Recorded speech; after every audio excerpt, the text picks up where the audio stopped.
বেরিয়ে গেছে, মাছটা উঠাতে গেছিল তখনই বেরিয়ে গেল। কত মাছ!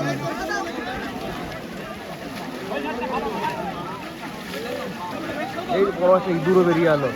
ওই যে দেখা যাচ্ছে ইঁদুর, ইঁদুর 2 কেজি সাইজের ইঁদুর। এই যে হাঁস পাখি একটা নাকি, এটা কি পাখি? কালিম পাখি, কালিম কালিম পাখি। দাদা আমার একটা মাছ না পেয়ে একটা পাখি পেয়ে দাদার সেই কথা। কি পাখি এটা? হাঁস পাখি না, কালিম। দাদা মাছ না ধরে একটা পাখি পেয়ে গেছে। যাই হোক, দাদার একটা দিকে কপাল খুলে গেছে। 250 গ্রাম ওয়েট আছে মাংস।